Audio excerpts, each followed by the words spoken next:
What's up, everyone? Welcome to the Watch and Listen podcast. This is a show all about watches. I do it with my friend, Mr. Cameron Weiss, CEO of the Weiss Watch Company and master watchmaker, doing it right here in Los Angeles.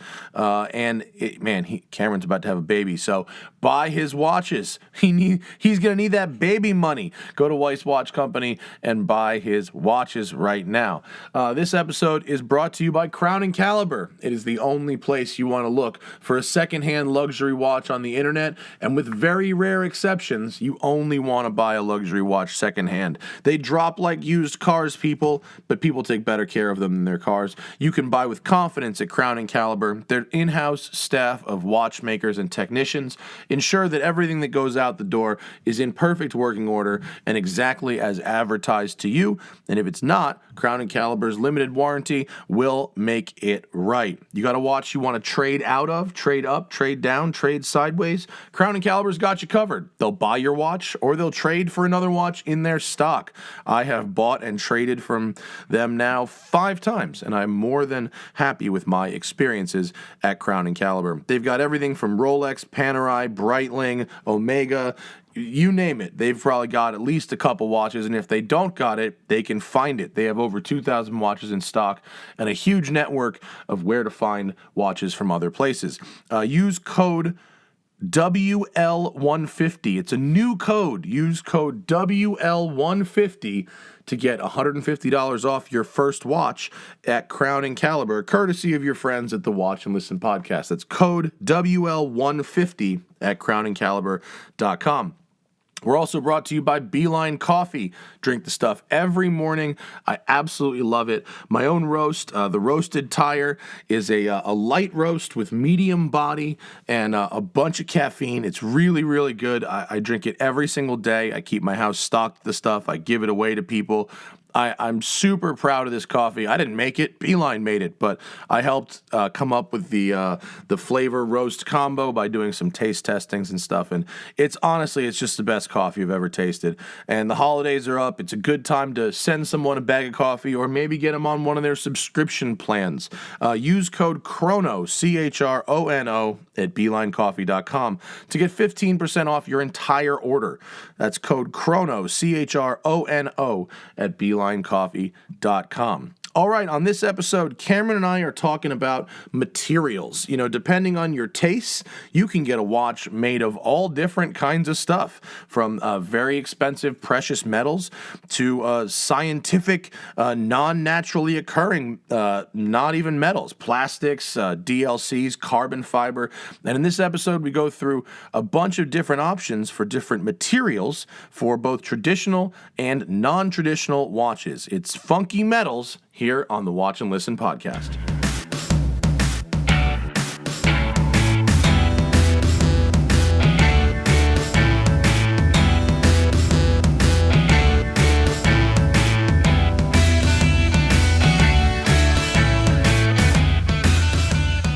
What's happening, folks? It's the Watch and Listen podcast. Here he is. We've had a mild break, regroup, get some new watches in the studio. Cameron, my man, what's happening? Just getting real close to having a baby. Oh my! You're getting like days, right? Yeah. We're talking days at this point. Maybe hours. I don't know. Well, this is maybe hours. Yeah, could be Jesus. soon. Well, we better get through this show so you can get back to your wife. Well, since we're here though, and Cameron's gonna have a baby soon, we should support him by buying one of his watches at the Weiss Watch. He's got diapers and shit. He's got to buy the Birdwell Britches watch. Is it sold out? I believe the Navy is sold out. It just went online Tuesday, so yesterday. And the camo? The camo, there might be a few still available, but it was 10 of each. Nice. All titanium case, which is a complete first for us. We've never done a titanium case before. Which is appropriate because today we're talking about watchmaking materials, including titanium cases. Yeah, and it's a huge difference. It's not just different material, easy to do. What's much Changing lighter. material is big deal. It's a big deal for the user as well, or just for you? Yeah, for the user as well. There's How a much lot lighter is it? Extremely light. I'll bring one in to one of the next episodes, and I can compare it with you, and you can see exactly the difference. And you just came up with, in the last week, 2 new watches. Do you want to show those off too? Yeah, I got 2. Check these out. These rule. 2 limited Cameron editions. just brought these in. Can you darken the camera just a little bit? Yeah. These are super cool special editions. What do you say, 21 of each? No, so it's modeled after the gauge in my Rover. Okay. So I was kind of inspired by the font that they use, which is it's kind of a wacky font, but you can see it there on the dial. Let me see if I'm trying to get an image. Yeah, pull up a series. Is it series 1? Which that one? That one right there there. it is. Yeah. Yeah. It's So you see actually, that font? Yeah. Hold on a minute. I'm getting a better picture. It's like it's almost like a Western kind of font, which is weird for a Range Rover. So here's the actual gauge, and then here's your watch. It's got these kind of very vertical numbers. They're tall and thin, kind of. Exactly. But I picture it being out of, for a British car, I really picture it being out of like a cowboy movie almost. Yeah, definitely. Yeah. But I just kind of fell in love with that gauge, and my gauge doesn't even have miles per hour, so I look at it and it really doesn't mean anything to me. Yeah. All I know is I'm driving really slow. But slow and slower. So you've got, is that black on the left? Yeah, so on the left it's black dial, and then on the right it's the green dial, the same Rover green that my truck is. And it's a 71 truck, so I made 71 watches. 50 are black, 21 are green. I'm all about the green one. The green one rules, especially with the black second hand. Right. That's a really nice detail. And these like sharp, pointy hands are particularly cool. Yeah, the hand, the minute hand is almost identical to the gauge hand, and then the hour hand, I designed that from scratch. But we created some hands that match the kind of aesthetic of that gauge. Those are really nice, dude. I'm a big fan. I'm gonna zoom way in on this green one here, so you can see the detail work on the hands. That little black second hand is a great detail. Yeah, it's all white numerals, but then a black second hand. Another first for us this week. Lume. This is a Lume.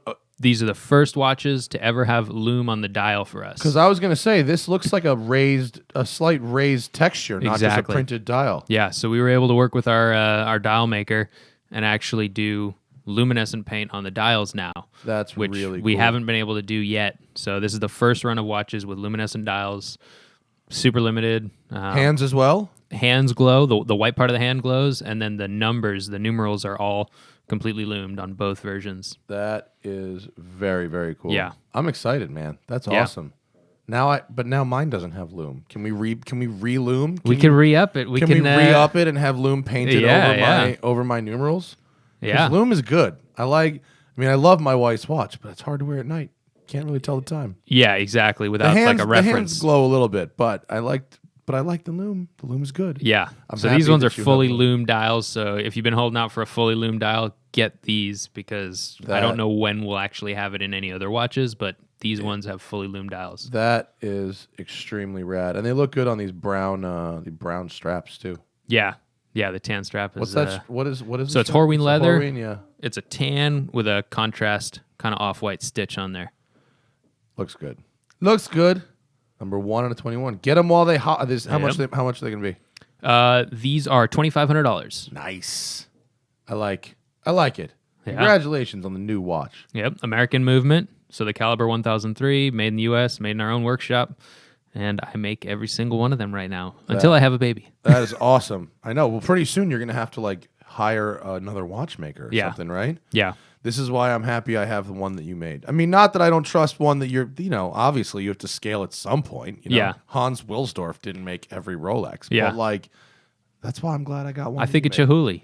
He's not making his glass anymore, but he draws it. And if you have one that he did make, it's probably priceless. Probably priceless. You know what I'm saying?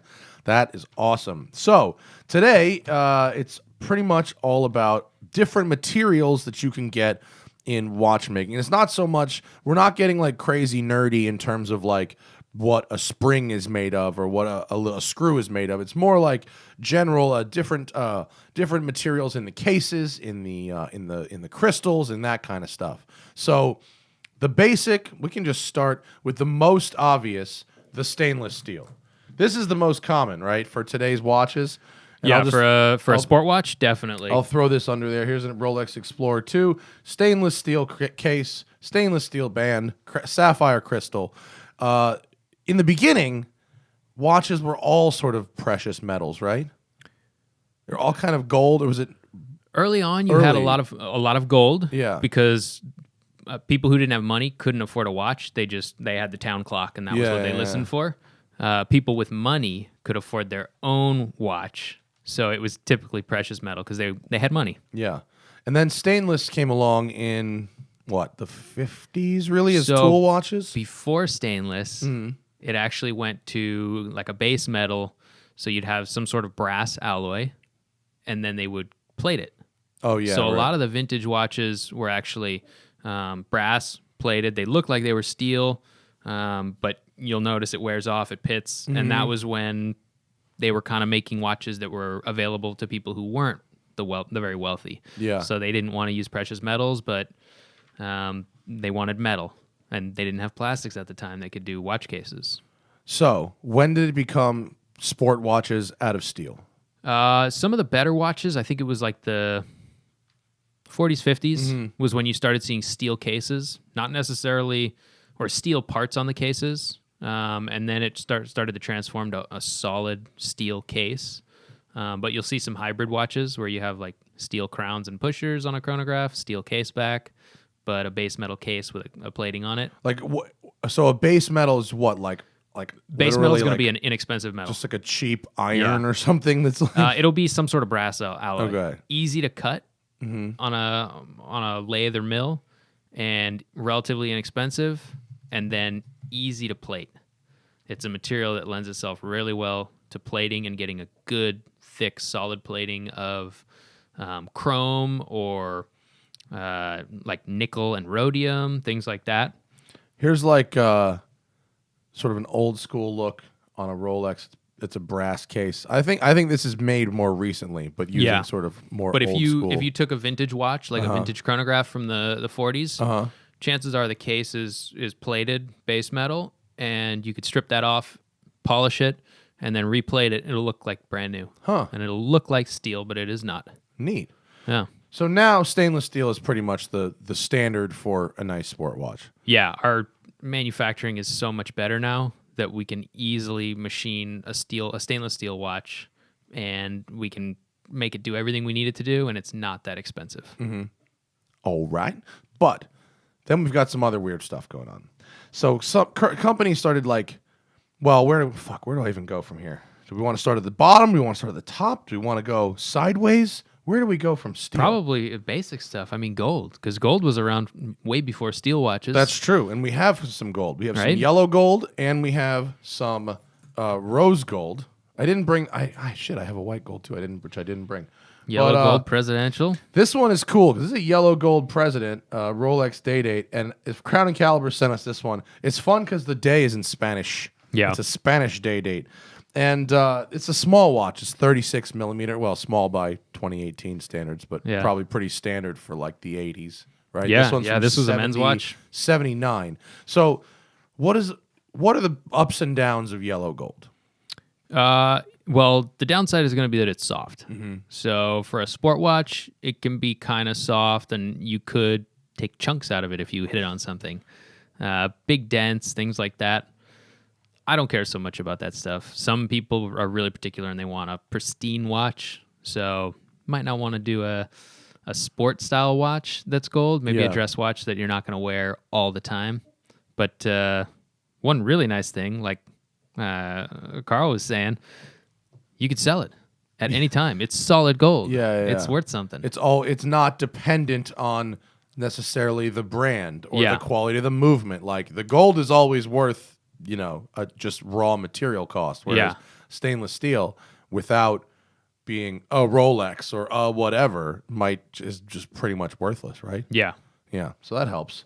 But this thing this is from 79, so this has been around for like 38 years, and it definitely it's not beat up or anything, but you can see if you when you zoom in on it, the scratches, you can see the stretch in the bracelet where it wears. You see those gaps? Signs of use. And that's just what happens to gold. Yeah, it's soft material. One of the ways I realized that a watch I had was actually white gold and not steel, because I was like, this thing scratches way easier than I expect a steel watch to. Yeah. Turns out that's why. Yeah. So with yellow gold versus white gold, is it the content of is isn't it the amount of platinum in there or something? How do you make white gold? White gold, yeah, I believe it is going to be. It's definitely the mix of materials. I don't know Right. the exact. If you want to look up the formula for white gold, but one big difference in white gold as far as watches goes, you're going to have your gold watch, and then it's not going to be very white. It's going to be kind of yellowish, and you actually plate it with rhodium so that it appears bright white, like we think of as white gold. White gold is not bright white. Interesting. So here we go. From this website, blueprint.com, myblueprint.com. Yellow gold is the alloy of pure gold, silver, and copper or zinc. White gold is the alloy of pure gold and white materials such as nickel, silver, and palladium. It's actually more grayish color and plated with rhodium to give it a whiter look. Nickel is generally avoided since people are allergic to it. And rose gold, which we have a rose gold as well, that president is rose gold, and the Longines is rose gold, is the alloy of pure gold and a high proportion of copper. What's interesting to me about white gold is if it's plated in rhodium, are you really just looking at rhodium? Yeah, that's exactly what you're looking at. But So you it's have gold, the gold for the underneath. weight, and there's gold underneath, but you're really just looking at rhodium? Yeah. So white gold's kind of dumb. Yeah, there are other companies that have made white gold alloys that are bright white without Without the needing the okay. rhodium. But that's a newer thing now. So put the rose gold next to the yellow gold. I actually have a hard time because I'm colorblind, and this is a me thing, but I have a hard time seeing a lot of difference between We've got rose gold on the right, yellow gold on the left. I have a tough time seeing the difference between these two, actually. I can see it. One thing you also have to remember about rose gold, as it ages, it actually becomes less rosy. It loses the copper content over time, Just because to the air. not to the air. The main thing that'll actually strip the copper from the outside part of the watch is going to be chlorine. So washing your hands, something that's on like a Swimming? bracelet like this, you might go swimming with it, Right. and that will increase the speed at which the copper is being stripped out of the material, and it will eventually turn yellow. Just into regular gold, Yeah, right? yeah. Huh. Not completely into regular gold, but it will look like a yellow gold watch, even though it was rose gold to begin with. Is that good? Is that like, It's like not that? great. Like It's not It's not great. like that watch Matt Jacobson brought in where the dial turned from blue to brown, right? No. It's actually, as far as patina goes, you kind of don't want that. Yeah, I don't think so. Usually, people who buy a rose gold is yellow watch, gold more expensive than rose gold? What's more expensive? they should be pretty close. Yeah. Not a huge price difference. I mean, it's really what you like. Some people are kind of pulled towards that warmer tone of the rose gold or even red gold, which is even more intense, of like a reddish color. Yeah. But the price shouldn't be that different. Maybe red gold though might be a bigger price difference because it's not as common. I feel like if you're going for gold, you just got to swing for that yellow I like fence. yellow gold. I like yellow gold. Whenever a lot. I see someone wearing like a yellow president, I'm like, whoa, Jesus. Yeah. It's very eye catching. Yeah, it makes an impression. We have another rose gold. That's a Longines rose gold. Can you move those up a little bit because we need to, Let's see. Are we sure this is a rose gold? according to Okay, the yes. thing. You according always want to check for the stamp. Yeah. So Which you can is see where? a stamp if you zoom in right in the center there. I think I got the stamp aligned. Well, this one says 18 karat gold on it right Yeah, there. so you got- AU 750. Exactly. AU is gold. Yeah, that's the symbol for periodic- gold. Yeah. And then 750 means 750 out of 1,000. So 3/4, 75%. which is 18 karat gold. And And 1,000 out of 1,000 would be 24 karat gold. Is that Yeah. how that works? yeah, that By would just be Yeah, pure pure gold, gold. which is quite soft. It wouldn't be great for a wristwatch, but 18 karat's really nice. It's kind of an ideal balance of having a good weight, a good look, nice coloring, a lot of value, and also hard enough that it can be machined and you can make watertight cases that last. Yeah.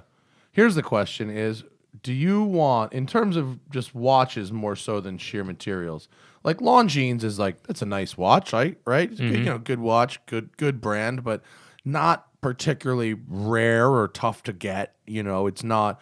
Would you rather have, you personally, a gold watch from a more mediocre brand versus a more normal metal from a higher end brand? I don't know. From a higher end brand, you're going to pay a lot more for that metal. Yeah, I mean, yeah. Whereas the Longines might be a pretty reasonable price. This thing's $4,100 at Crown and Caliber. Yeah, $4,100, automatic movement, solid 18 karat gold case. It's not a completely 18 karat gold buckle. You see That's definitely steel. Inside part of the clasp is steel, but this part I believe is going to be gold if you look for the stamp. The part you can actually see. Yeah, I'd have to open it up and check for the stamp, but always check for the stamp on stuff like that when you're buying a watch, especially secondhand. Could be switched out with one that's just plated or, really cheap. And a gold buckle will cost you like thousands, so you don't want to have to replace it. Yeah. But just the value of it, if you ever did need to scrap it, it would be worth something. It's not. I mean, look, it is a nice watch. I mean, it's an attractive watch. Yeah. Longines is one of those brands. It's like a good watch, but like I don't particularly they don't come into my mind very often. Yeah. Not a gold one, at least, right? A gold one. It seems it would. I think of a Longines as like $1,000. I don't think of one as 4,000 or 5,000. And you'll notice nowadays, companies in this price point, like Longines, they're actually doing titanium carbonitride coating on top of steel, which it looks like rose gold. Oh, really? So that's why they're doing a lot of rose gold color cases. But so it's you really get just the look, steel. But it's not expensive. It costs the same as a steel watch, and it's also really durable. Is that like what I have on that gold Seiko? Probably. Yeah. Is that one yellow gold? It's yellow gold looking. Yeah. So it's exactly. It'll be like a PVD type coating. Yeah. Yeah. It's a nice watch though. So we have a couple of. Let's see. Where do we have? We have a PVD, Breitling. Yes, that. And then we also have a DLC, JLC. So now we can talk about different coatings. So what is PVD, Cameron? PVD is physical vapor deposition, I think it is. It is, I think actually. That is what it's called. Yeah. And from my understanding, it's basically they make sort of a powder, and they get it to stick to steel, pretty much, right? So you have this very expensive machine. It's like an oven. Yeah. You put your parts in there, and you have, depending on the actual mixture that you're coating with, and it'll change for watches or guns or car parts or whatever, but they're going to put a gas into this chamber, and they'll also have some other materials sitting in the chamber already, and everything reacts, and it combines on the surface of the part. Should make a very hard coating. So it's like a gas that sticks to the thing under heat and maybe pressure that... Yes. Right? Yeah, and then you'll also have some other elements within the gas in there, which will actually then, when they interact with the gas, they'll turn into a vapor, and then they will deposit on the part. And PVD is sort of a more general term and there's some sub-terms to that, right? Yeah, PVD is like how you do it, kind of like you bake things. Right. Well, what are you baking? What are you actually making? Yeah. So this one is a Breitling, and it's what is this one's a Chronospace Military. So this one's PVD with a canvas strap, and it basically it's used as a coating to like give you that kind of industrial military look, but to also make it sort of scratch resistant ish, right? Yeah, and if you're trying to have like anti-glare, you don't want a shiny watch. Right. I don't know if you're like a sniper or something. I don't know. Yeah, trying to keep the light from reflecting. Look like a sniper. Yeah, trying to look. And then this JLC, which I love, is one of these cool chronograph ones that we've talked about before. That I think we talked about it because it looked like it only shows you time between 8 p.m. and 4 a.m. for your partying. That's right. Yeah. But it's this one's DLC, which is diamond-like carbon. So that's a sort of a form of PVD. Exactly. Right? But it's like the best version of it, right? For watches? For Yes. watches, yeah. Yeah, DLC is going to be a really strong... diamonds are very hard. So diamond-like coating, you're creating a really hard outer shell on the stainless. So it's really strong, shouldn't scratch easily. It'll actually keep your watch from denting because it's very hard.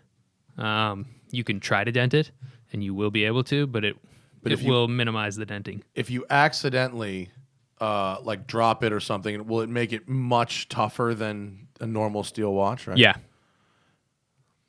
Wait, can you turn it like on its side so we can kind of... That dial is super cool, but... And this has multiple materials in this case. This is the Aston Martin watch. Co-branding. So it's like the definition is diamond-like carbon is a class of amorphous carbon material that displays some of the typical properties of diamond. DLC is usually applied as coatings to other materials that could benefit from some of these properties. It exists in 7 different forms. And then there's some very scientific terms for them. But the bottom line is it protects stainless steel against abrasive wear, changing its lifetime in such service from 1 week to 85 years in a certain process. So like 50 times 80, like, you know, 3,000 times stronger, basically. Yeah, they use it in car parts as well. It helps resist heat and any kind of damage from friction. So it's pretty common in a lot of other industries. And watchmaking, we just really, for the main part, we do it because we want a black watch. But it also makes it a little more tough. How much more expensive is it? Like if you take one of your stainless steel cases versus having DLC applied to it, how much more expensive does it make that case? So it makes it quite a bit more expensive because you cannot polish a DLC case. It has to be done before. Okay. So all the surface finishes you want, you need to achieve them prior to coating it. Once you coat it, you will have to strip it in the same machine, running the process backwards the other way.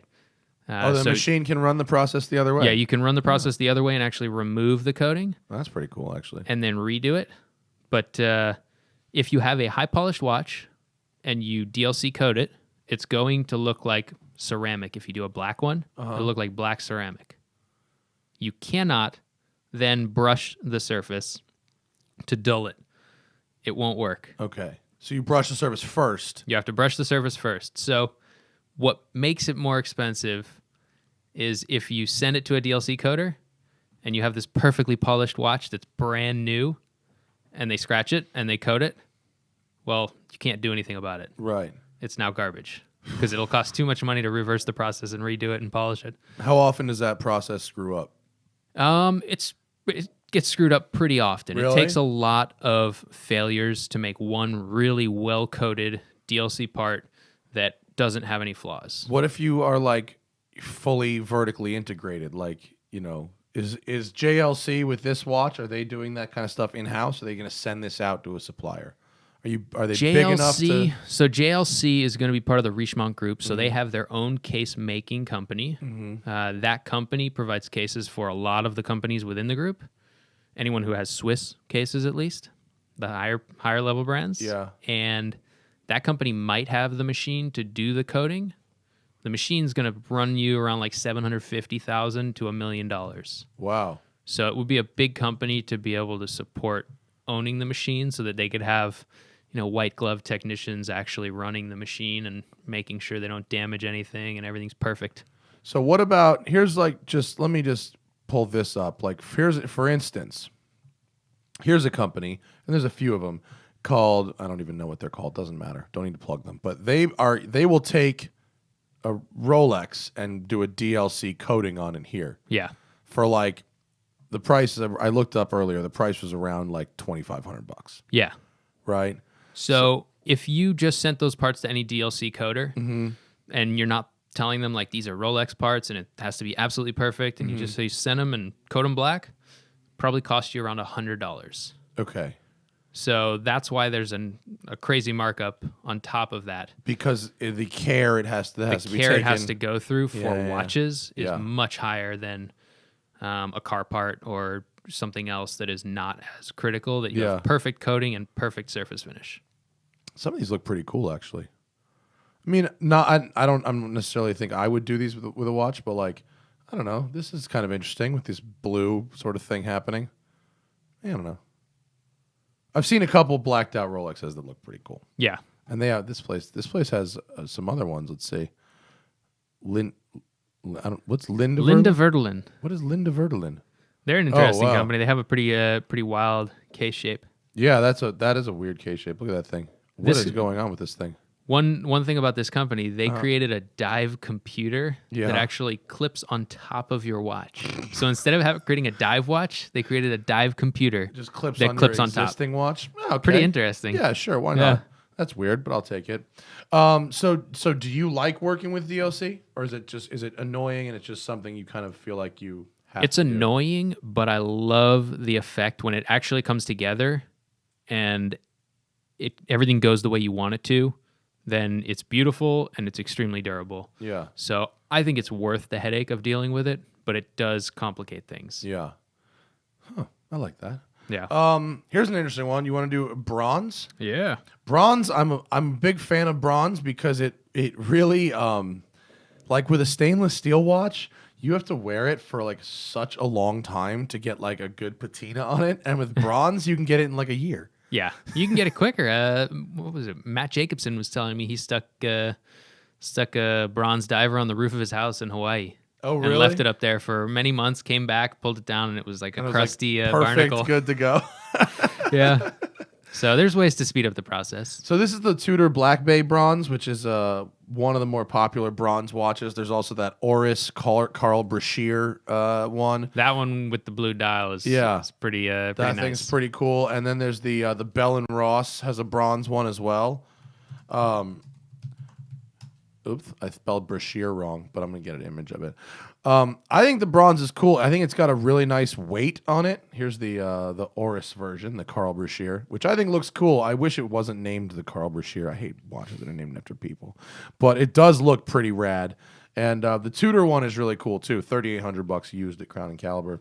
You were saying that these are a pretty good buy right now, actually. Yeah, I think these are the Tudor stuff is a good buy right now since they switched to the in-house movements. It's not like it's a spectacularly decorated movement or anything like that, but it's got a solid power reserve. It's in-house. It's unique. So you're getting something much more unique than the older ones that were just a regular ETA movement, which was kind of traditional for Tudor. That was always what they were doing. But now that they're producing in-house movements, I think it's a pretty good deal because the prices didn't go up by much. So the upside is you can let me see that thing real quick. The upside is you can patina these things really quick, and they have a really nice weight to them. Yeah. The downside is, buying all watches used is a good idea, but if you buy one of these used, you're kind of buying into someone else's patina, aren't you? Yeah, it's somebody else's sweat and crusty stuff on there. Yeah, and I like this watch a lot. Actually, it fits really good, but yeah, you almost don't want to buy one of these used, do you? Yeah. You gotta you're really getting someone. Oh, this is a good bezel feel. Yeah, Tudor has amazing bezels and clasps. Yeah, some of the best, I think. The clasp is really nice on this, and I like this aged leather strap. It's just like the belt I'm wearing. But isn't it weird to have a bronze watch and then a leather strap? Can't go in the water with it. Yeah, I've always thought that's a little odd, but I think it's because they can't do bronze bracelets. Oh, you can't? You can't. Why can't you do a bronze bracelet? So if you notice, click on this picture right here. Hold on. With that case back. Oh, yeah. You notice the stainless steel case back? It's all gone wrong. So, yeah, this has a different colored case back as well. This Presumably Tudor, that's PVD coated steel, right? Exactly. This is PVD coated steel. It might be titanium. I'm not sure. But it's a metal that is better for your skin. The brass has a lot of copper in it, and the copper turns your skin green. Can turn your skin green. Oh, you can have an allergic reaction sometimes. So that's why all the case backs will actually be steel or titanium coated, or just showing that it is steel. But it'll be a different material. Usually the buckles are a different material too, because they touch the inside of your wrist. Yeah. But you couldn't have a bracelet because it would have to be a completely different material, and then it wouldn't patina the same way. Yeah. Like the case back on here will not patina. Oh. Nor will the case back on the Oris. Those won't patina. And the case will. Probably for the best, but a little disappointing. Yeah. So probably better to throw this on like a canvas strap or something. Right. Yeah. My friend, when Chef Carl got one of those bronze cased Seikos, he doesn't like to swim, but we went out on my boat and he was like, "Put this on, go in the water." It's like, I need to get some salt some in it. patina. I need to get some salt water going on this thing. Yeah. But yeah, I think a canvas would look good on this too. Yeah. That's a good one too. Cool. How about we change it up and go with a different crystal material? So everything we've pretty much shown so far has been sapphire, but then we go with the Speedmaster with the Hazelite, the acrylic crystals. Old school. Yes. Very old school. Scratchy a little bit. Very. Very scratchy. Very scratchy, but very easy to polish up. So Yeah. it's one of those trade-offs where, a sapphire, if you do manage to scratch it, it's trash. Right. Well, and they can shatter too, right? Yeah.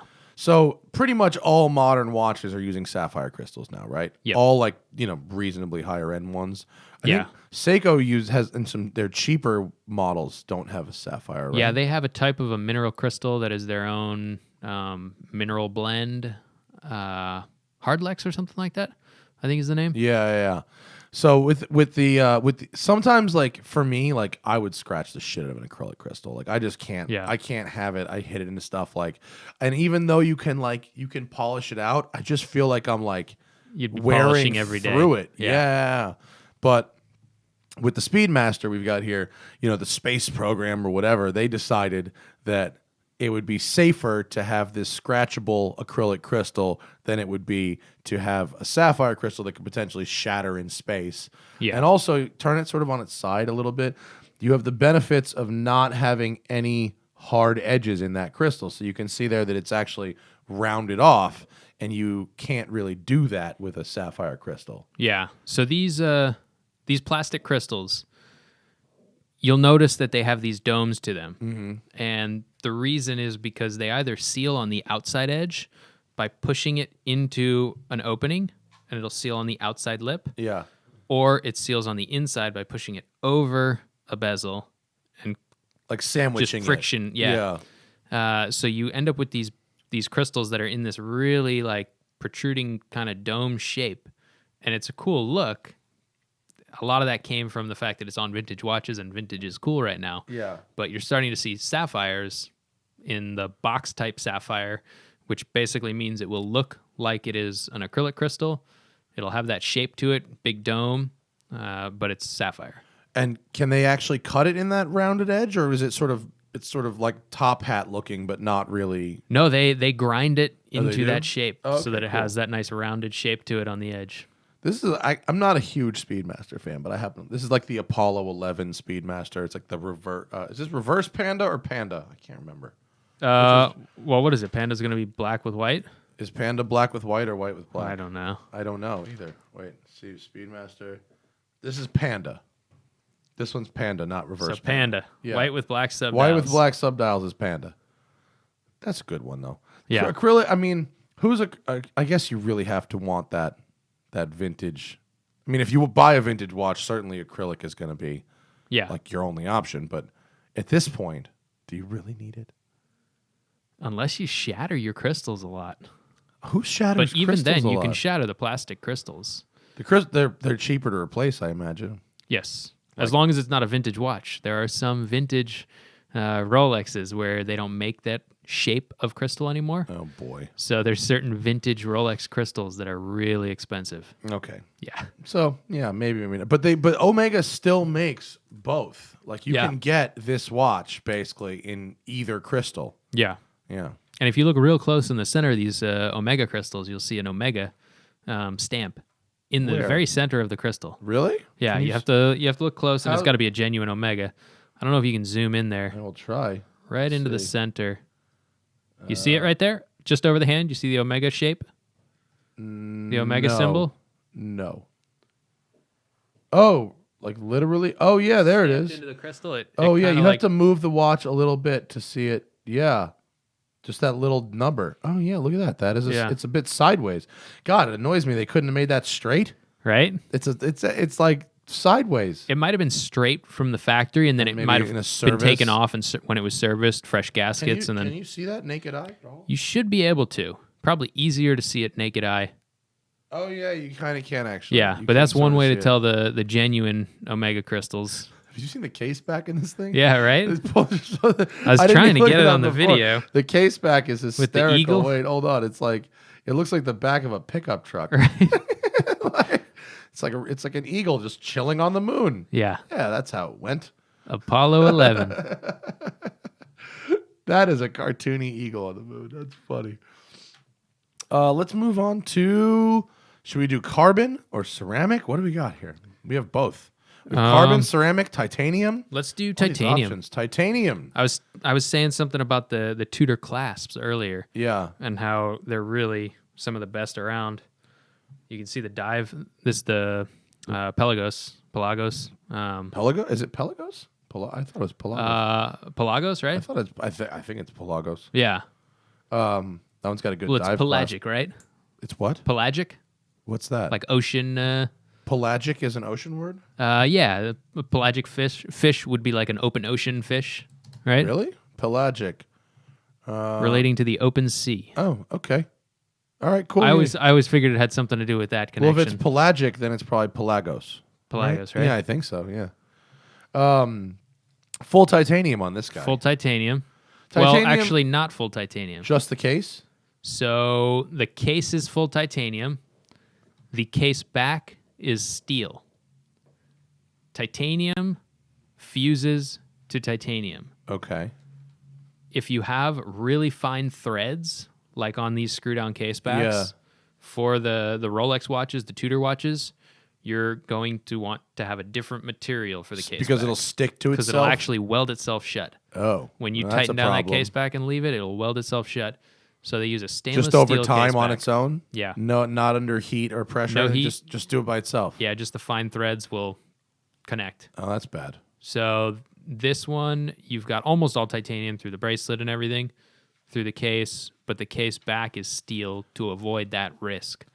What about a screw-down crown? Would the crown also be steel? for Same that? deal. The actual crown body that you're going to touch is titanium. The threading that it threads onto is going to be a steel tube.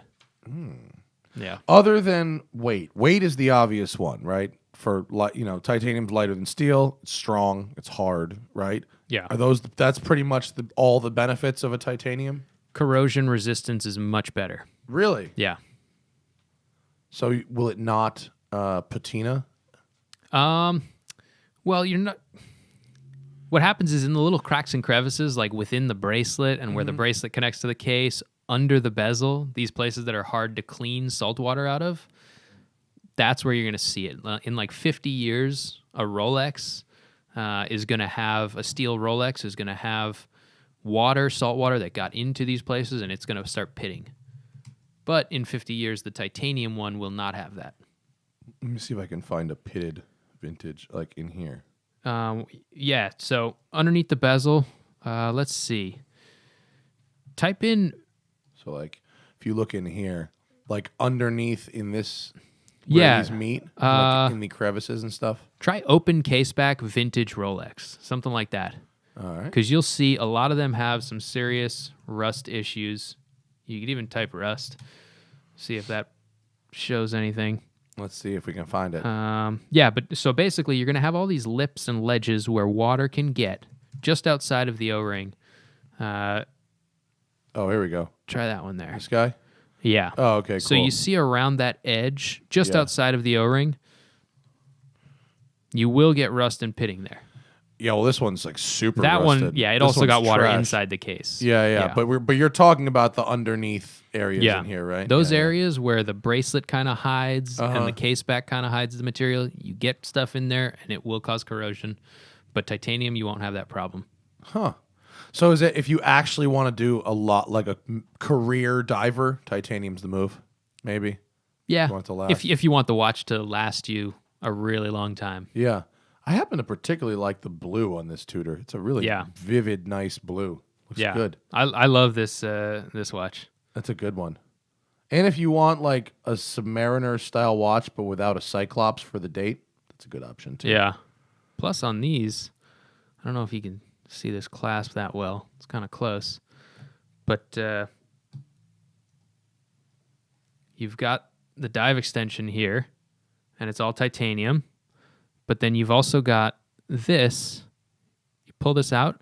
A quick adjuster. And sorry for my movement, but it's spring-loaded.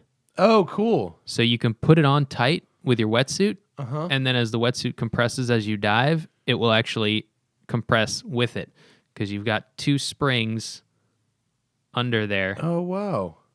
That's So a it's true pretty dive, genius true dive design. tool watch. Yeah. Yeah. I like that. That's very cool. That's $3,800. You could do that or the Black Bay Bronze, both $3,800 used from Crown and Caliber. I like that. That's a good watch. Right? Yeah. Is the case the same? Wait, is the case on the Black Bay and the Pelagos the same? I think the lugs look a little thinner on the Black Bay, The right? lugs are a little. I think you'd have to tell the difference. To me, one has a crown guard.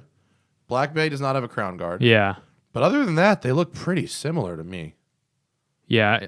You do have the holes for the spring bars on the Black Bay. None on the drilled lugs. Yeah, the drilled lugs. So there's a few changes. The overall shape looks the same. The overall to me. shape, but I mean, that's their brand design, should carry through the other models and everything. But yeah, similar kind of cases. How about that Hublot, which is zirconium cased, which is interesting. This is titanium and zirconium. Yeah, the classic fusion. This thing's $8,900, Right? I think it's a weird looking watch, but zirconium oxide is a man-made material. It can be made in different colors, which is sort of the benefit of it. You can impregnate it with colored powders to make it different colors. When people say ceramic, this is what they're talking about. Yeah. It's... Oh. It's a polarizing kind of design. Yeah. But that was always... But this is sort of their thing, is that ceramic, the materials is like Hublot's thing. They play with the funky material. And now they have this crazy red one. Yeah. Right? That, like, normally, oh, Jesus, this thing. They're particularly adept at making them in black and white. But, woo! Yeah. Colored ceramics, to make large pieces of colored ceramics like that and to have the finishing and everything it's not easy to make it exactly how you want it to appear. Yeah. But allegedly, this is it's super hard and super scratch proof, right? And should really show very little signs of wear. Yeah, but just like the Sapphire Crystal, the harder a material is, the more susceptible to cracking. So can you just crack the whole case? You can crack elements of the case. That would be a problem. Yeah. So sometimes there have been stories of people with all ceramic Omegas or Panerais, and they hit it on something, and a lug cracks off. That would be really bad. Yeah, so that's really bad. You need a whole new case. Very expensive. It's but you do have to hit it very hard. Just like with a Sapphire Crystal, you have to hit it very hard to shatter it. So you really shouldn't be scared of it. But if you are somebody who slams your watch into things or drops it a lot, I'd stay away from a ceramic case. Jesus. Well, here we have another ceramic case, that Omega Planet Ocean, which is actually one of my favorite Omegas. That's a ceramic Planet Ocean, which I think is pretty cool, actually. Ceramic case and ceramic bezel. Might be hard to get fit under the camera. Yeah. That's nice. Yeah, I think it's really nice. And I was kind of saying earlier how depending on how you finish your DLC parts before you coat them, they can start to look like ceramic. Well, this ceramic, because it was finished in a certain way, almost looks like steel that's been DLC coated. So what are some of the ceramics harder, right? Yes. It won't scratch. Is it why ceramic versus DLC or why DLC versus ceramic? Is there really a difference if the ultimate result is kind of the same? As far as looks, Yeah. looks are going to be the same. Ceramic's going to be far more expensive. Okay. Is it lighter? Ceramic, I don't believe so. It'll depend on your base material because you can also coat a titanium watch black. Okay. And it'll be extremely light. Well, is this case ceramic coated or is it actually made of ceramic? That's what I don't know about these ones. I was told this is actually the case material itself is ceramic. Yeah, this one is a ceramic case. Yeah. So you can see the stamp on this lug here. Might be kind of tricky. But if you zoom in to that lug. Hold on. Where we got? Oh, you yeah. see it on there? Z102. Yeah. Right? Or ZR. Does that say ZR02? Yeah, zirconium oxide. Zirconium oxide. Yeah. So that is an actual ceramic case. And it's been machined and ground into this shape. So all the polishing. They start with a block of ceramic and they machine it? I don't know if it'll be a solid block or kind of a near net shape of the case, like maybe a donut looking ring, and then they're grinding it on a special CNC grinding machine. But it's not an additive process. Not an additive process, no. Cool. Yeah, you actually have to grind material away with diamond wheels. It's very time consuming and complex. Very expensive equipment goes into it. Neat. I do like the ceramic bezels, like especially the ones they use, like the quote Serichrome they use on Rolexes and stuff like that. Yeah, or the liquid metal they do, so that they can get color in there into these ceramic bezels. This Planet Ocean is like these are my favorite Omegas. I might steal this one for a month and borrow it. Wear it. And what is this one? GMT? This is a GMT and it's $7,400 used. So the difference, like the steel Planet Ocean used, is like just over half the price of this. Yeah. Like it's like $4,500 for the steel and then the ceramic $7,500. And that's used pricing. Yeah. Ceramic eliminates almost all the problems you'd ever have with like any kind of corrosion. You're not going to have any issues like that. You're not going to have any issues of like black coating coming off if you scrape it really hard.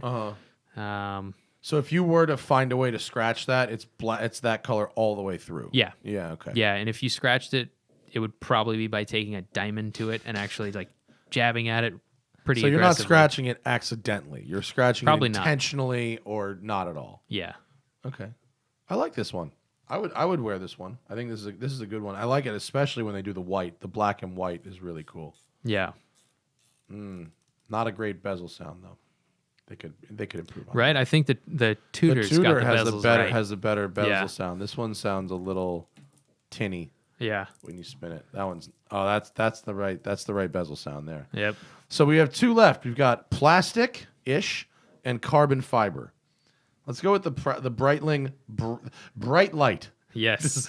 This is a really interesting name. This is an interesting watch because it's basically made of plastic. Yeah. They call it a high-strength polymer, which is basically plastic reinforced with composite fibers. Yeah, right. They're actually melting it, and they have all the like the structure of the fibers is all different. You can kind of see it. And it's a little bit. It's 6 times lighter than steel and 3 times lighter than titanium. It's anti-magnetic, it's non-corrosive, and it's not irritative. Yeah. So like this is like a proper military watch. It's not like military style. It's like literally when every gram that you're carrying matters. Yeah. You know. And quartz for accuracy. You have the end of life signal where it's actually jumping and it'll let you know that the battery will die soon, so you can get it replaced. What happens? End of life. Where's that? So your second hand will actually not jump every second. When the battery gets to a certain a certain voltage, it starts to kind of drop. When it's near the end of life, the movement will actually start to go every 5 seconds. And the hand will jump forward, so you'll know that what looks like erratic, it's still keeping time, but it appears erratic because it jumps every 5 seconds instead of every second. That's how you know to replace the battery? That's how you know replace your battery. Oh, I didn't know that. That's neat. Yeah. That's not an all quartz watch thing, right? Most No, quartz not watches on just all stop. quartz watches. Yeah. Just the nicer ones where it is important that it doesn't die. I remember we had a Luminox watch on the show too. That was my dad's. Same kind of deal, right? Yeah. It's plastic-ish, Super robust, lightweight. Yeah. That's an actual military grade watch. Yeah. Yeah. And this feels like the highest quality kind of plasticky watch I've ever held. Yeah, as far as plastic goes, I mean, it almost feels like metal. Yeah. Like it's really close to metal feeling. Yeah, it's got sharp corners. Yeah. It's well made. The bezel sounds nice. The strap feels really nice. Yeah. It's you know, it's a little expensive for what is ultimately a quartz powered plastic watch. I mean, it's like $1,700 used. But that's like the game over for function. Like that's the most functional watch that I guess there is, right? Yeah. You care about nothing else. Function plus a little branding thrown in. Yeah. Right? Although how much the PVD one was $2,200. Now, I don't know about this one. Let me check on the dial. Okay, this is a chronometer grade. Well, so that's good. So chronometer grade quartz. This one I know is the super quartz. In this one, what so is the super quartz. What's super quartz? Super quartz is temperature compensated. Uh-huh. So you're in a hot place or a cold place. Let's say you're in the snow or something. One watch is going to slow down if it's not temperature compensated. Oh, the okay. quartz. The other one will actually compensate for the slower movement of the quartz crystal based on the outside temperature. Oh, cool. How cold does it have to be to really affect that? I think it's just a few degrees. Oh, really? The idea is, for the most part, a quartz watch is going to be on your wrist and it's going to be body temperature. Right. But if you were wearing it on the outside of a flight suit or the outside of a ski jacket or in a super hot environment, I don't know, in the ocean maybe, it could suck the heat out of the watch. Things like that. Temperature compensation is going to be important, and that's typically why the Breitling quartz watches are going to cost more. Because they have the super quartz or they have an ETA movement that has temperature compensation. They go that extra mile to have a really solid quartz movement that can attain the chronometer certification. Oh, how neat. I did not know that. We actually have two more watches. We forgot about this guy. Yeah. We've got super light and super heavy. So this Panerai, we have two Panerais where we're ending here. And this one is full carbon fiber. This one's kind of neat in that the case and the bezel are actually made of carbon fiber. And it has a movement that is a lubricant-free movement. And the case back is titanium. So it's a huge watch. It's 47 millimeters. Yeah, it barely fits on the screen there. It barely fits on the screen. Here, move it up a little bit. There you go. And, it's expensive. It's 13 grand used. Yeah. Well, these were probably pretty limited, right? I think it is a limited edition. Let's I think it says see. on the back how many is limited to. You see on there? I don't know. Zoom in. Yeah, it says on the bottom. I can't read it. They're spinning around. Does that say? Maybe not. Here, let me take it. 1,000? 1,000 pieces, right? Limited to 1,000. Yeah, 1,000 limited pieces. to 1,000 pieces. So, for good comparison, I'm just making 21 of my green dials of that So Rover gauge watch. So way rarer. Yeah. Limited by however many they can sell, I bet. Yeah, exactly. Yeah. Yep. 1,000 of these is a lot. Yeah, that is a lot. That's a lot for a limited edition. Yeah. Isn't every Panerai limited edition pretty much? Pretty much. Yeah. So carbon fiber. What are some of the advantages of carbon fiber?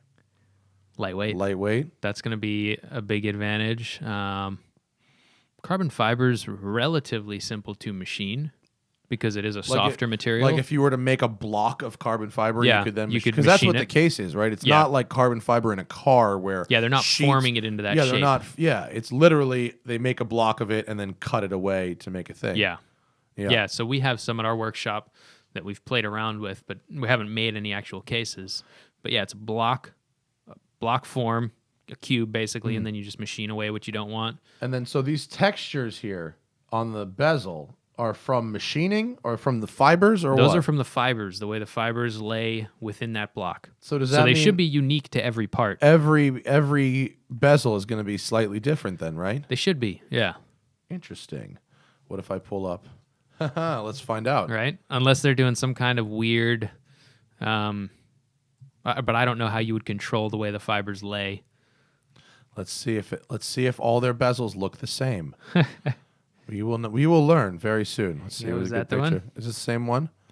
That's pretty close, dude. This is a different watch from a different retailer. and we're gonna zoom in, and I mean, look, it's So it not looks like a stripe every minute and a half. it's not on exactly top the left over. same, but look, here's you zoom in even more. Right, we'll get close, get big. So here's one.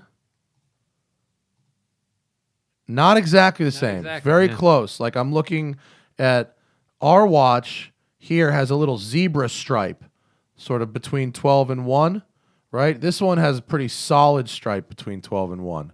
Yeah. There, it's a little different. Yeah. Close though. It's pretty close. But that's the nature of they're making this block Yeah. in a scientific way, so everything could potentially. Oh, the one over by the 3 o'clock, by the 15 there on the right is completely different. See, Yeah. the striping is way different. Yeah, okay, so they're not the same, but it's the same general direction. Yeah, they probably orient the blocks the same Mm-hmm. way every time they cut a bezel, so that they end up with the lines that similar- way instead of getting the end grain, Right. which would be a bunch of squares, like Yeah. you see on a lot of dials. It's a neat watch, but I don't know. It disappears when you put it on, for sure. Yeah, I don't know. It it doesn't look like a $13,000 watch doesn't at all. look like a $13,000 watch. That's the problem with the all black stuff. Like it just like put this next to the Breitling. Like one of these, is carbon. I think the Breitling looks like a more expensive watch. I actually think the Breitling looks more expensive too. Yeah, Yeah. I mean, even though ignore the quartz ticking, but Yeah. but just if you look at case materials, and I'll zoom in, I think if you go from one, to the other, I actually think the Breitling PVD case looks more luxurious. yeah, That's weird, isn't it? right. It's also weird, like, Lamborghini is using this pressed carbon fiber now. Mm-hmm. Like it doesn't look the same. Like, so, the carbon weave, when they line up that weave, Yes. it's just so beautiful, right? And now Lamborghini has found a less expensive way to make carbon. And what they do is they do it by pressing it, and it looks cheap, actually. It's more like a forged material. They're forging it, Yeah. compressing, and it should have a random strand pattern, right? right. But For when strength. you look at the weave, it looks cheaper. the weave looks more Oh, yeah, expensive. yeah, The the weave weave is looks more better, yeah. expensive. This looks like Liberace's bathroom counter. But it's just weird when sometimes you have very expensive materials that end up looking cheaper. Yeah, it looks like a bad quality plastic mold. Like yeah. a bad plastic molded part. Right. And on that note, our final watch and our most expensive watch of the show, $23,000. It's another Panerai, and it's platinum. Platinum. Oh, my still zoomed too far in here. Platinum. This is a radio mirror. It's limited edition. It's limited down. I don't know how many do I have. Let's check the back. It's $24,000. I don't see a limited edition Not- number or anything. Oh yeah, here I it thought it is. was limited to 300. maybe. 300. Yeah, so 300. 300 of these. Wow, that's a lot of platinum. Isn't that a lot of platinum?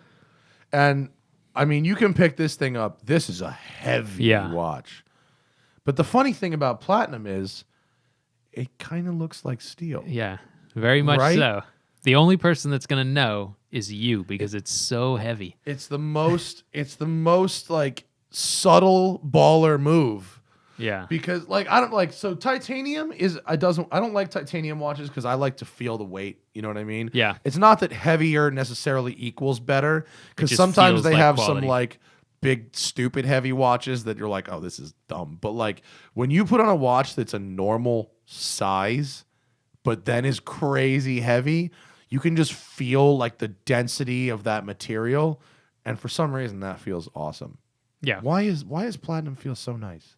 I don't know. I love platinum. I think it's one of the better precious metals for watches. Is it harder than gold? Yeah, it's going to be a little more resistant to the scratches and chipping of gold, but it's also much harder to cut and make platinum parts than it is to cut and make gold parts. Because it's harder? Yeah, harder's not the right word exactly, but instead of like when you polish it, it doesn't necessarily disconnect from it doesn't come apart easily, so you can't polish the surface easily. It actually moves the material. So you don't remove Really? as much material when you polish a platinum watch. You're actually just moving the material around the top surface, almost like a putty, and Okay. filling in the dents and dings. Like with itself. Yeah, so the material itself acts very differently. Whereas so can a gold you polish watch, you it lose gold. more without taking material away? Yeah, I believe platinum will not lose as much material How because of interesting. the way it actually holds together. Yeah, it's very different than gold. And when you're trying to differentiate, I mean, first you'll pick up a watch and you go, "Wow, this is heavy." Yeah. But if you want to find out if it's gold or if it's like white gold or if it's platinum, you need to look This for one- that stamp again. Well, this one has it really on the nose. It just says platinum on yeah. it. Yeah, it says platinum, but there's there's also gonna different be- platinums. So down here, let me Right flip down. it I over. just saw it. You know, I just saw it. The 960, right? Yeah, so 950. 950. It's upside down now on the screen. I messed you had it it up? right before. My bad. You had it right before. Yeah. Down at the very bottom, I'll zoom way in. It says, boom, 950. So 950 is going to be 95% platinum. The rest of it, gosh, I forget what's in there, but I think it's gold. Yeah, I'm pretty sure it's going to be gold. I think it right? has to be some gold to make Yeah. it like malleable or something.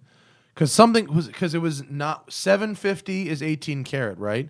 Yeah, that's 18 karat gold. Yeah, but my Yeah, my your white gold, Ralph Lauren it watch. said 750 It on says it. 750. It's Yeah. white. Yeah.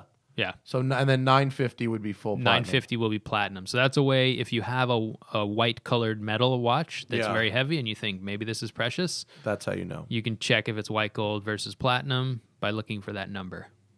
This thing is pretty sweet. I like it. I'm gonna put it on. I'm there's no way they're gonna let me. And this is that sapphire crystal, like I was talking about, that Oh, is the really dome. high dome. Yeah. Looks like an acrylic Yeah. to kind of have that vintage look, but it's actually sapphire. Takes a lot of grinding to take a really thick wafer of sapphire and turn it into that shape. Yeah. That's a cool watch, man. Yeah. I'm a fan of that thing. It's so heavy. It is. It's crazy heavy. Yeah, and this buckle is probably platinum as well, right? on It this should thing. be if it's the one that came with the watch. Yeah. It seems to be. It's so heavy. Yeah. It's awesome. If you were to buy a platinum watch with a bracelet, you think the whole bracelet would be platinum too? It should be. Yeah. That's expensive. I like 24K. the APs where they mixed tantalum and platinum. Tantalum is another very odd material. Tantalum watches, huh? Yeah. What is tantalum? It looks like titanium, so it is has that- like a bluish gray kind of look to it. That's this thing? Yes. I gotta find a better picture than that. It's not as light as titanium, Here, this. but it has the look. Yeah, exactly. It has the look of like a really dark gray, bluish material. Yeah. It's So this would really have a hard to steel finish. bezel and a tantalum. Is it? That one might be steel and tantalum. Yeah. They also did their perpetual calendar. Mm-hmm. They made a version that was platinum and tantalum, which was absolutely gorgeous and also just unbelievable materials to mix together. Yeah. But that's another kind of oddball material that you'll see every once in a while, the tantalum. Interesting. Yeah. I just read an article about this new. We were talking with the barrel hand dude about that additive process. Like it's not 3D printing. What the fuck is it? I'm blanking on the name of the process. Laser sintering. Yeah, laser sintering. About Yeah. how they figured out how to make a laser sintered spring. Oh, a hairspring? Or? Yeah, I think it was a hairspring. Hang on a second. Wow. Hang on. I have to look. I actually have to look through my Twitter because someone sent me the link yesterday. Oh boy. Oh boy. I could see it for like clocks Mm-hmm. or larger springs. I'd be thoroughly impressed if someone made one for a wristwatch. No, they did. For a hairspring. Wait. No, someone just. Oh boy. This is from yesterday. I have to scroll down through my mentions to Yeah, so find it. that sintering is you have a bin of dust and then you're shooting a laser beam into it, and wherever that laser hits, it melts the dust together and creates your part. Then you just pull your part out of a bin of dust. This is going to be a problem. I'll tweet the link out later. Someone sent me the fucking thing. Oh, no, I can't find it. That's frustrating. I'm sorry. I just teed it up and then duffed it into the fucking woods. No, but yeah, it was an additive. It was the same laser sintering additive process, and they figured out how to make. It wasn't a traditional wound spring. Okay. So more like the springs like you'd see in that what is it? The escapement that is in the Gerard Perregaux. Yeah. Kind of like that, where it's like a long thin spring that just reverberates kind of. Yeah. I think it was. Fuck, man. Oh, that's a duff. I apologize. It was somewhere. Oh, wait, Carl. Nope. Yeah, I know who it was from. I just can't find it now. Wah, wah. I suck. I'll tweet that link out later. I'm sorry. Anyway, every watch we featured on today's show is available at Crown and Caliber. By the time this show airs, it will be back in their store. Cameron, throw your watches back under there for a second because you got a baby coming. You got bills to pay. Yeah. The new Land Rover-esque. Do they have a name, these watches? What are they called? What are you calling them? We're calling them the Gauge series, and these ones are the Rover dials. So that kind of leaves it open. I designed my watch with a lot of influence from old gauges from airplanes and cars and things like that. So this is the first one where I actually took a gauge that I really liked that gauge and stole some stuff off of it. Mm-hmm. And so this is our Rover dial. My Lamborghini. I just had to say my Lamborghini. That's right. I'm sad you weren't driving that today. It actually I only live like 4 miles from the office, and so I have to warm. It has so much oil in it that I have to warm it up for like 10 minutes to drive it fucking anywhere, and like it's just not worth it to drive it here. You know what I mean? Like the problem with that car is it. I mean, there's very few problems with it. It's rad as hell. But if there was a problem with it, it would be that every time you drive it is kind of like an event because you have to warm it up for a bunch of times. It's got like a 12-quart dry sump. So it just takes a long time. So to get in it and then drive it 4 miles is like, oh, well, this is dumb. So my Wednesday, tomorrow is my day off. I have the whole day to myself. And tomorrow is going to be Lamborghini driving day. But the point was the gauges are a Jaeger gauges. Of course, which I was very I didn't actually know until I didn't notice ever before until I got in the car. I was like, oh yeah, the gauges in the Rover, Jaeger as well. Yeah, they fucked with it. That's awesome. So I'm excited for these new watches. They're beautiful. The hands are beautiful. The numbers are great. Right. Especially when you look side by side with the with the actual Rover gauges, they look cool. And of course, there's a couple of Birdwell Britches watches left. Yeah, get them while they's hot. And also just buy anything from Cameron right now because he's having a baby, and babies are expensive. The man needs diapers. All right. We gotta finish on this thing. Yes. Oh man, I almost forgot.